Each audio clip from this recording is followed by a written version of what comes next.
What is going on, guys, and welcome back to another video. My name is Jeremy and this is Jeremy's Wild World. So you guys saw from today's title, today we're going to be reviewing some enclosures given to me by ArachnoShack. Now if you guys don't know who they are, they're a company here in the UK specializing in pre-welded acrylic enclosures. Really nice, high quality. The reason why I wanted to go ahead and do this review is because, as you see behind me, it's a bit blurry, but I do have various enclosures that are rubber banded, flat pack enclosures. I do like them. They're nice, clear acrylic, but the only downside to them for me personally is that they dry out the substrate really quickly. They're not really sealed tight, so the water leaks through if you put too much. So what I like about these enclosures, first of all, is the quality and the fact that you don't have to worry about water leaking through the enclosures and potentially ruining your shelving units. Now, these isn't I'm not being paid to make this video. I was given the enclosures for free, however, but one thing that I also have to mention is that you guys, if you are interested in these enclosures, there is a discount code specific to me, which is JWW10. If you use this on the website, you'll get 10% off of your enclosures, and I get a little bit back in return. It helps me out and at no extra cost to you guys. So if you guys really do like these enclosures and you like the style of them, do be sure to stick to the end of the video to see them all set up. I'll be setting up each individual style enclosure, and yeah, so that is pretty much it. So before we get into it, I just want to quickly say that according to my YouTube statistics, a lot of you guys who watch my videos are not subscribed. So if you enjoyed today's video and you want to see more, click that subscribe button as well as the notification bell down below so you guys don't miss out on future content. Now, without further ado, let's start off today's video by showcasing these acrylic enclosures. Alright you guys, so welcome to today's video where we're going to be reviewing the ArachnoShack acrylic enclosures. Just before we start today's video, I just want to apologise if I sound a little bit nasally. I have just started getting better from being a little bit ill the past few days, so if I sound a little bit nasally, I do apologise for that. But regardless of that, let's talk about what we're going to be showcasing today. So I was kind of given 4 styles of enclosures at the Bristol show. Ellie was chatting to me.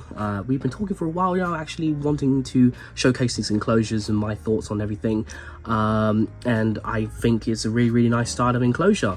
So let's talk about them in general. So as you can see, they do come pre-welded, which is one thing that I actually was really impressed with, is the quality of the welding as well. I do really like acrylic enclosures in general. You know, I've done videos for the Spider Shop and I buy various styles of acrylic enclosures, but most of the time they come flat packed and you have to put the rubber bands together. And there's a couple of things I don't like about that. One, it takes a little bit of time.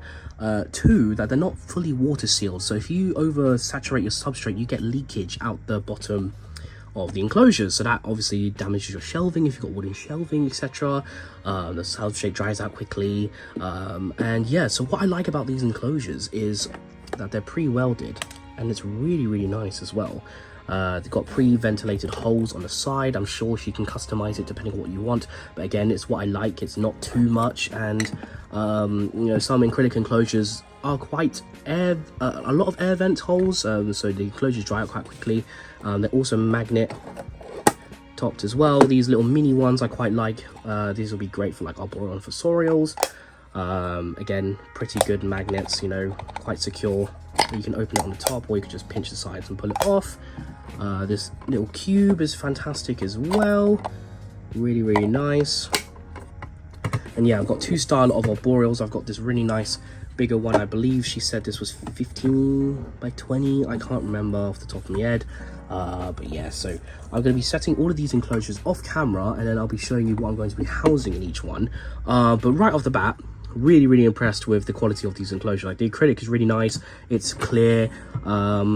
You know, it comes like with this peeling off bit, so you know you don't have it scratched in postage.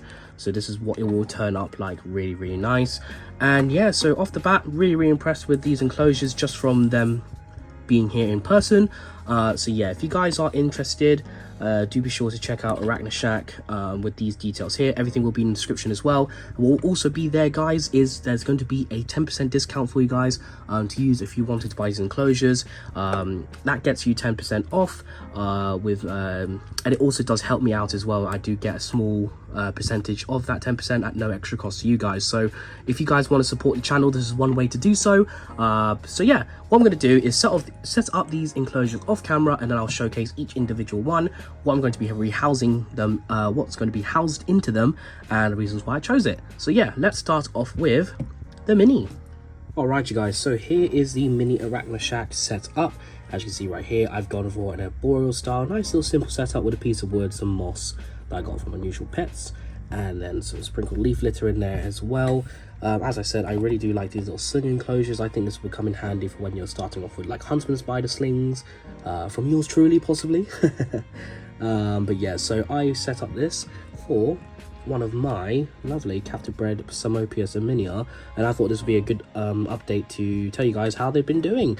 So this is one of the 8 babies that managed to survive from the egg sac that I pulled. If you guys haven't watched my video of me pulling the egg sac, the sac wasn't in the best condition. I did manage to pull some of the eggs with legs, and then the slings, and then I managed to get some nice healthy slings. So this is one of them right here, homebred, captive bred Psamopius or Psamopius Minia, the Venezuelan sun tiger. So let's get this little one into its enclosure. You can see it's quite the nice upgrade from a sling pot. So let's see if I can do this without it running away. Oh, there we go. A little bit confused at first, but it is now inside of the pot. Now, what I did was gave it a little bit of substrate. You did see in the sling pot, it did bury itself quite a lot in there.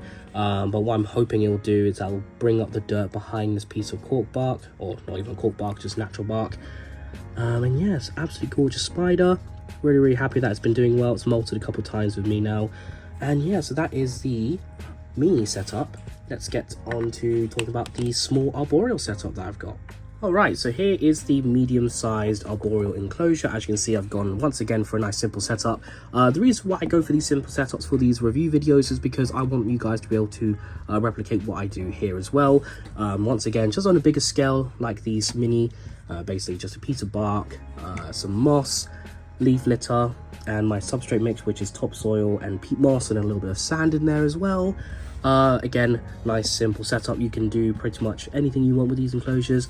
What I really like is that you can see here, no substrate is going to be falling through. Is what you worry about when the substrate starts drying out, is that it shrinks and then it falls through, but you don't have to worry about it with these enclosures, which I really like. I said I'll be honest with my review. I like that it all comes completely together. You don't have to worry about putting the doors together and stuff. Absolutely fantastic. And what's going to be going in here is this gorgeous little one here, which is an adult female Platyphomesis octomaculatus. These are the 8-spot crab spiders. I just got this girl in today at the time of recording this video, so that's why she's in this tub here. She's absolutely beautiful. Take a look at that. I think she would enjoy this enclosure quite a lot. So she's already going out for a wander, so I'll just pop her towards a piece of bark. There we go. This is perfect for this kind of species because they're ambush predators that will usually just sit on a specific spot and wait for prey to come in. But look at that. Absolutely gorgeous. Really, really pretty. Hopefully it fell over. Oh, bless it. It fell down. Oh, there we go. It got itself up. But yeah, so what it'll do, will sit on that piece of bark. Hopefully some prey will come along and I'll give it some flying prey, give it some wax moss and stuff like that. But yeah, so that is the arboreal. Let's move on to the small cube that I got, what I'm going to be housing in there, and then we'll move on to the final large enclosure.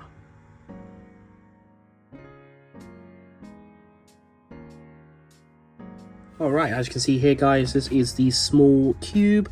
What I've gone with was a terrestrial setup, because what I'm going to be putting in here is a female Heterothelly villicella, which is the chestnut baboon, I believe. This is a lovely female right here. Now, could go in a bigger enclosure, but I figured let's get it into a little bit of a nice compact enclosure for now. And, you know, can't go wrong with a Heterothelly villicella. Again, I've gone for a more drier setup because these are a more dry species. So I've added a bit more of my sand mix into the substrate, a little bit of dried moss, and a nice piece of cork bark in there this time instead of an actual piece of bark.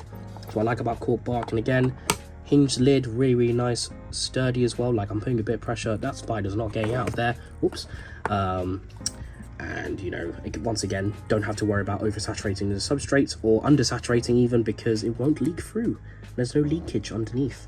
I really like these enclosures, generally, really, really nice. So yeah, let's pop this open.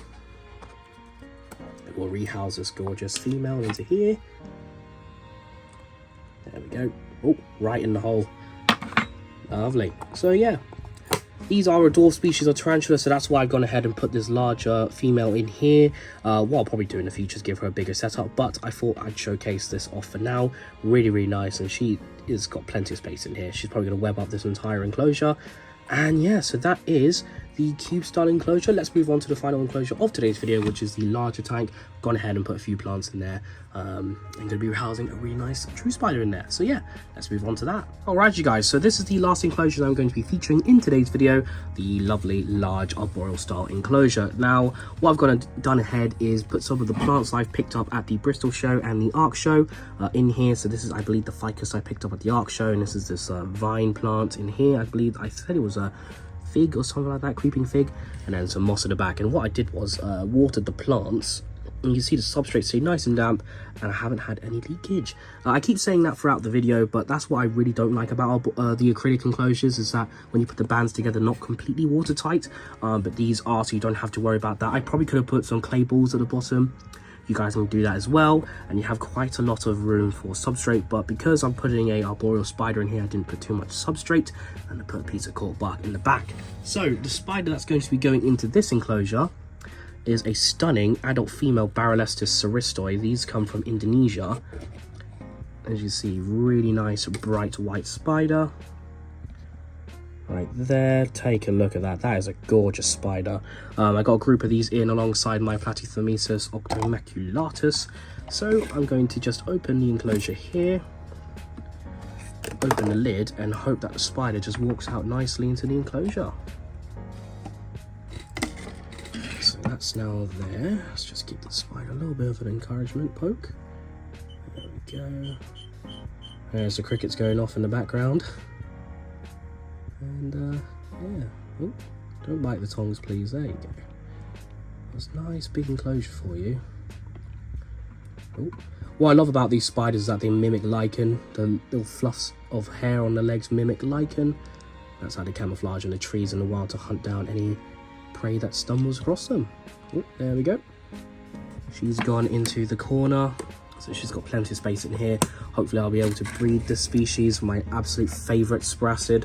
The Barolestis saristoi. Take a look at those fluffy legs in the back, and you can see lots of space back here as well for her.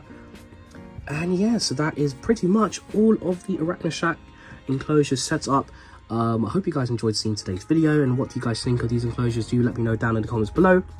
If you guys are interested, as I mentioned throughout the video, I do have an affiliate code which does help me, and it does help you as well. 10% off JWW10 gets you 10% off of all the enclosures on the website, and I do believe it gives you 10% throughout the website, and it does help me out a little bit as well. I do get a little bit of compensation in regards to the discount at no extra cost to you guys. So yeah, that is the end of today's video, guys. I hope you enjoyed it. Let's get into the outro and we'll end today's video. So that pretty much wraps up today's video, guys. What do you guys think of these enclosures? For me personally, I'm not just saying this because it's a sponsored video. I genuinely do think that these ArachnoShack enclosures are very, very good quality, and I'm really excited to be able to use these in the future, and I hope you guys take an interest in them as well. Do be sure, if you are interested in these enclosures, I do have an affiliate code JWW10 that gets you 10% off of the enclosures if you do decide to buy them from the website, and I do get a little bit of a commission from it at no extra cost to you guys. So it's a way for you guys to support me if you guys want to do that. I really do appreciate it. And yeah, so do be sure to check all the details down in the description below for ArachnoShack high quality acrylic enclosures. I cannot wait to get them sorted out in the garage at some point. You know, we're excited to hopefully use them for various species, terrestrial, arboreal, fossorial. And yes, so that is pretty much the end of today's video, guys. I hope you enjoyed it. If you did, I really appreciate if you would click that subscribe button as well as the notification bell down below so you guys don't miss out on future content. I'd also really appreciate if you guys would follow me on my social media, Jeremy's Wild World _ on Instagram and Jeremy's Wild World on Facebook. I'm really active on there, posting pictures and videos of the animals and infants I keep when I don't upload on YouTube. So that's pretty much the end of the video, guys. Leave a like, leave a comment, and I'll see you guys next time. Bye-bye.